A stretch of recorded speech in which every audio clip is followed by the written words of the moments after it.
Okay, guys and gals, welcome to your second day of your 8-day boot camp. Today is probably the most important thing you can ever do for the rest of your life, and it is about open-mindedness. You have to stay open-minded. Train your subconscious, train yourself to stay open-minded to many things that come at you. I know we all would like to say we're open-minded. I used to say I was open-minded even though I would pass up things all the time, pass up opportunities, say no to everything. We actually say no to so many things before we even know what we're saying no to. So we are not making educated decisions. See, every decision you have ever made up to this point, which is in your control, it's your decisions, every decision you've ever made up to this point has brought you to where you are right now, today. So if you're not happy with where you are, or if you'd like to go higher, then you need to understand and you need to learn. If you're not able to admit that you don't know it all, then you're not able to learn anything. It's actually impossible to learn anything because you already know it all, right? So this is a big thing I had to learn because I thought I knew everything. I wasn't ready to learn. I didn't want to read books. I didn't want to go to seminars. I thought I was too busy. I didn't have the money to, we all tell ourselves all these crazy stories, and none of it is true. You have to be open to learning, open to change. This world changes so fast every single day with the new technology coming out. Every day, that if you don't learn and stay open to adapting to the new changing ways of today's business and everything else, all the new technology coming out, you fall behind the bubble very quickly and you're just unsuccessful. You constantly miss the waves of success if you're not open-minded and say yes to a lot of things.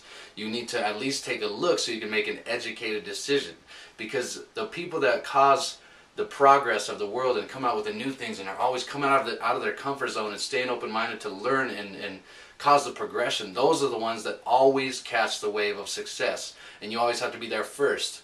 But the catch there is, to be there first, you have to get into an uncomfortable environment. You always have to be looking into new things that you're not familiar with.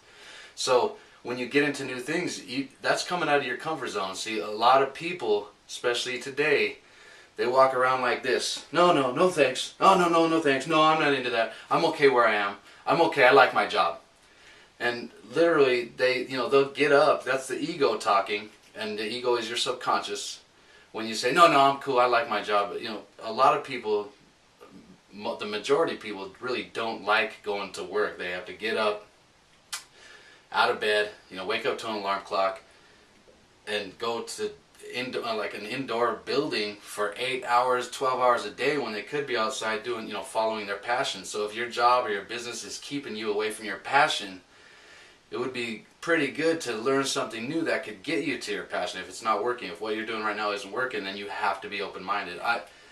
One thing about open-mindedness I really learned, so many things, even teaching your kids, when they don't want to try something new, but then later on they find out they did like it.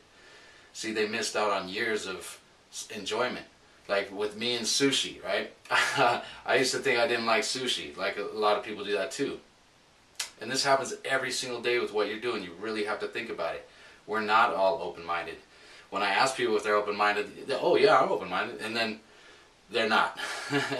They say no to a lot of things that they have no idea what they're saying no to, like I did with sushi. I was like, nah, I don't like that stuff, man. I tried it once, no way.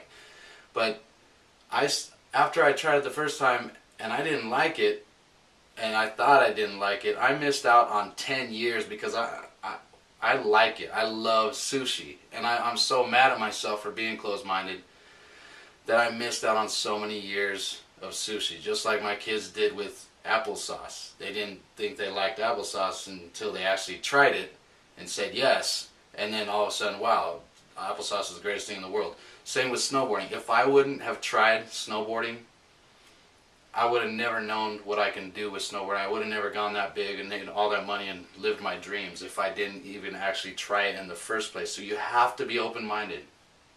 That's key, and it's very hard because, listen, if you're not learning, if you're not growing, you're dying. It's like the trees out there. As soon as they stop growing, they start dying. That's a law of nature, and it's actually a law of success. So make sure with the rest of these programs, you want to stay open-minded. You want to be open to learning. You need to be hungry and teachable. It's called a teachability index. And if you're not teachable, then and coachable, then you are not going to be able to learn anything, and it's not worth anybody's time. So the wealthy people, they always check. The first thing they check before they take on and they go to mentor anybody, they say, well, let's check out your teachability index, because if you're not willing to learn and you start thinking you know everything and know more than the master, then you're not worth the time. So remember that, because we have 6 more days, and I'm going to show you the other laws that it's going to take. This stuff will change your life like it did mine. So that's it for today. Be open-minded, ready to learn, because tomorrow it's going to be a 3-part thing. There's 3 things you have to know. If you don't have these things in place, you're never going to get to where you're trying to go. You'll never get to your big dreams. So you have to have these 3 things in place. We'll talk to you soon. Talk to you tomorrow. Stay plugged in. We'll see you soon.